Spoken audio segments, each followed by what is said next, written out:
en 2007, j'ai 22 ans, j'ai un premier cancer de la langue euh, qui, est, qui a été résolu par de la chirurgie, tout simplement. On l'a enlevé parce que n'était pas invasif, il n'y avait pas de métastases, etc. Et donc l'opération s'est plutôt bien passée. On m'a enlevé un petit morceau de langue. C'était pas gros, voilà, bon, classique entre guillemets. Et malheureusement, il y a eu une rechute quelques mois après, donc cette même année 2007. Et là, pour le coup, c'était un plus gros morceau, encore sur la langue, une opération encore plus importante puisqu'il a fallu ouvrir vraiment toute la mâchoire, les mandibules. Donc c'était un peu, je pense que ça devait être un peu la boucherie. Euh, Et à ce moment-là, pareil, il savait encore moins si j'allais pouvoir reparler normalement, remanger, etc. Embrasser, n'en parlons pas. Donc là, pour le coup, c'était un peu tendu. Ce deuxième épisode était un peu tendu. Et c'est d'ailleurs à ce moment-là, c'est une anecdote que je raconte dans mes conférences, mais clairement, ça sentait un peu le sapin, d'accord, parce que ça va pas dans la bonne direction, hein. Quand il y a des récidives assez proches, on s'attend à ce qu'il y en ait de plus en plus et de plus en plus rapprochés, donc c'est quand même pas très joyeux. Mais là, je me suis dit, ça sent le sapin, je vais, j'ai envie de réaliser un rêve que j'ai depuis longtemps. On n'en a pas parlé ensemble encore, mais je suis passée par le conservatoire en piano et en violon, donc je joue des deux instruments. Et j'ai toujours eu ce rêve en tant que joueur de piano, je ne dis pas pianiste parce que c'est pas le cas, mais joueur de piano, euh, j'ai toujours eu le rêve d'avoir un piano à queue. Et, et du coup, là, je me dis, bon, bah, c'est le moment, j'ai un peu d'argent de côté, je vais claquer toute ma thune et je vais acheter ce fameux piano dont je rêve depuis très longtemps. Donc, je cherche, je me renseigne à droite à gauche et je finis par trouver le piano de mes rêves. C'est un Bechstein d'1,80 m à cajou brillant. D'ailleurs, il est juste derrière moi. Là, vous ne le voyez pas, mais il est dans ma maison à la montagne. Je l'ai fait amener ici. Bref, je signe, et c'est vrai, je signe l'achat du piano de mes rêves la veille de mon entrée à l'hôpital pour cette opération numéro 2. Et je signe le bon de commande parce qu'il faut que le piano il soit préparé, etc., etc., avant d'être livré. Et je me souviens très bien que l'opération se déroule.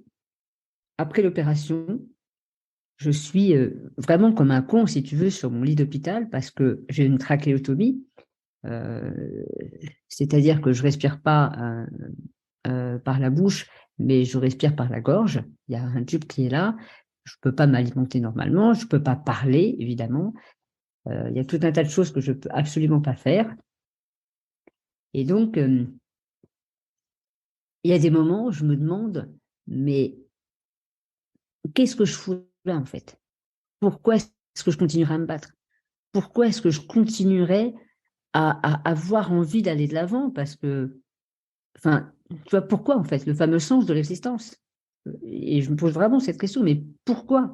En plus, à 22 ans, je suis mal dans ma peau, je suis pas vraiment acceptée dans la société, on me regarde toujours bizarrement, avec condescendance, c'est dur. Et je me dis, pourquoi est-ce que je continuerai? Et je me souviens très bien que dans ces moments-là, à ma droite, il y avait une petite commode avec un tiroir. Et quand j'étais au fond du trou, j'ouvrais le tiroir et je prenais entre mes mains juste la putain de facture de mon piano. Et, et, et- et juste le fait de regarder cette facture avec le chiffre, le montant, TTC, en fait, je me projetais dans ce moment où j'allais enfin pouvoir réaliser ce rêve de jouer sur un instrument magnifique, de jouer du Chopin, du Bach, du Rachmaninoff, etc. À l'époque, je voulais le mettre dans la maison de mes parents parce que moi, j'avais pas la place à Paris. Et en fait, ce moment a été absolument fondateur pour moi parce que j'ai vraiment compris que à chaque instant, il y a des choses dans l'existence qui sont essentielles auxquelles on doit se raccrocher. On doit s'accrocher. Et pour moi, la prise essentielle à ce moment-là, c'était une facture, quoi. C'était une putain de facture. D'ailleurs, j'en ai appris qu'une facture pouvait être source de joie intense et profonde. Ce qui fait que lorsque j'ai des appels de l'URSSAF maintenant, voilà. Ouais, Je- tu as une émotion forte. exactement. Il y a une espèce de neuroconnexion qui se fait, qui est complètement improbable. Mais voilà. Mais et vraiment, ce moment, j'en ai fait. En fait, ça s'est tellement intégré dans mon existence que tout s'est connecté. Je me suis dit, mais c'est pour ça que je grimpe, en fait. C'est-à-dire que j'ai compris que pour grimper, pour s'élever, mais dans la vie comme sur le rocher, on, on a besoin d'attraper une prise après l'autre. Et quand c'est très facile, lorsque tout va bien, et aussi, et surtout lorsque c'est très difficile, on a simplement besoin de savoir quelle est la prise essentielle que j'ai envie d'aller chercher après, pour éviter de rester au même endroit et de plus bouger et de tétaniser et de tomber. Et ça, je l'ai vraiment senti profondément et dans mon corps. Et évidemment, j'ai fait le lien avec cette activité de l'escalade. Je me suis dit, mais en fait, c'est pour ça que je grimpe. C'est vraiment pour ça, quoi. La vie, c'est pas autre chose. C'est continuer de s'amuser à ce jeu de grimper, d'aller de l'avant, d'aller contre la gravité pour atteindre un hypothétique sommet. En tout cas, moi, je le conçois comme un sommet intérieur maintenant. C'est pour ça que dans mes accompagnements, j'appelle ça grimpe au sommet de toi-même. C'est pas le sommet à l'extérieur qui est intéressant. C'est toi. Tu grimpes toi-même pour t'atteindre toi-même, quoi. Un peu plus. Deviens toi-même. Mais, voilà, ça a vraiment été un moment fondateur dans mon existence. C'est en novembre 2007, cette expérience-là. Ce témoignage est extrêmement intéressant. Parce que ça fait écho à d'autres témoignages qui ont démontré effectivement l'importance euh, d'avoir d'avoir ce projet, un projet, quel Oui. qu'il soit, euh, quand on a besoin de survivre. Et il y a notamment un personnage que je cite très souvent, que j'ai cité dans mon livre, que je cite aussi assez régulièrement sur Fortitude, qui est Viktor Frankl.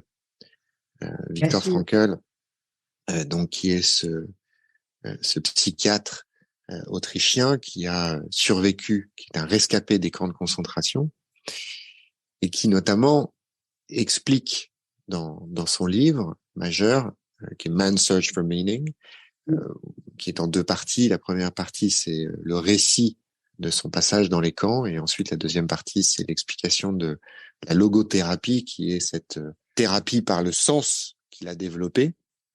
Et donc, il témoigne de la manière dont chacun réagissait ou vivait ou tentait de survivre aux camps de concentration, et ce qui faisait que les uns abandonnaient, que les autres perdaient espoir, ou que certains survivent. Et notamment, il a dit cette phrase: dans les camps de concentration nazis, les plus aptes à survivre étaient les prisonniers qui avaient un projet à réaliser après leur libération. Ouais. Et on peut aussi faire le parallèle avec Solzhenitsyn, Oui. qui, son œuvre majeure, qui selon moi devrait être, dont la lecture devrait être obligatoire à l'école, qui est l'archipel du Goulag, qui Évidemment. raconte son séjour dans les camps soviétiques. Lui aussi, il a entrepris pendant tout son emprisonnement de, de conserver beaucoup de mémoire, hein, ce qui est assez remarquable parce qu'il n'avait pas les moyens d'écrire, de prendre des notes, le moindre papier, il pouvait pouvait le faire assassiner, hein. Donc il a fait ça beaucoup de mémoire, mais il avait entrepris de garder les témoignages des co-détenus, des autres prisonniers, pour ensuite faire son œuvre qu'il a fait pendant les années qui ont suivi sa libération. Mais bref, tout ça pour dire, vos trois témoignages démontrent effectivement le caractère absolument essentiel d'avoir quelque chose, un projet quel qu'il soit en cours, peut-être pour le coup quelque chose d'intellectuel, d'émotionnel, pas de trivial, comme un moteur de la survie et de la résilience. Ça paraît tellement cucul la praline que la plupart des gens y apportent pas assez d'intérêt et d'attention. Je commence mes conférences, moi, par par ce premier point qui est quelles envies vous gardent en vie. Tu vois, par cette question, j'ai croisé tellement de personnes, si tu veux, et là, ça c'est une expérience que je partage aussi dans ces moments-là, tellement de personnes qui, en fait, leurs envies, c'est d'avoir des problèmes. Je te donne un exemple un peu trash, mais c'est mon expérience tout simplement. J'ai croisé énormément de gens qui ont la même pathologie que moi, un peu partout dans le monde. Il y a eu une période entre mes justement 20 et puis 30 ans. J'ai eu ce besoin, cette nécessité d'aller à la rencontre de d'autres personnes dans ce petit milieu, des gens qui ont la maladie de Fanconi. Donc j'ai voyagé aux États-Unis, Canada, Europe, Asie, etc. Et je m'amusais à poser cette question toute simple à quasiment tout le monde que je rencontrais, qui ont cette maladie. Je leur demandais, c'est quoi ton projet en ce moment? De quoi est-ce que tu as envie? Qu'est-ce qui te rend, qu'est-ce qui te met en joie là? Qu'est-ce que tu vas faire la semaine prochaine? Tu as envie de faire quoi? C'est quoi ton rêve, toi? Enfin, c'est questions toutes bêtes, quoi. Eh bien, j'avais deux types de réponses. Il y avait des personnes qui répondaient effectivement à cette question de manière plus ou moins précise, avec plus ou moins d'entrain, d'enthousiasme. Et il y avait de l'autre côté tout un tas de personnes qui en fait me répondaient par ce dont ils avaient peur. C'est-à-dire qu'ils ne répondaient pas du tout à ma question. Ils me répondaient par un truc du genre ben moi, la semaine prochaine, j'ai un rendez-vous chez l'ORL ou j'ai un rendez-vous chez le dermato, voilà, et ça m'embête un peu parce que je sais pas trop qu'est-ce qui va se passer parce que bon, comme j'ai déjà eu un cancer il y a 3 mois, etc. Puis je sais pas quel traitement est-ce qu'il va me proposer. Enfin bon, bref, il ne répondait pas du tout à la question.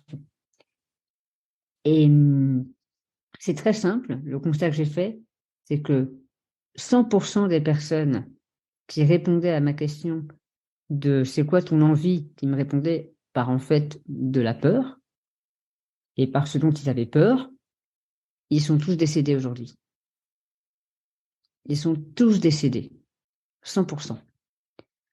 Et moi, ça m'a marqué, quoi. Je me suis dit, mais c'est con. Mais vraiment, s'il n'y a pas d'envie, il n'y a pas de vie, quoi.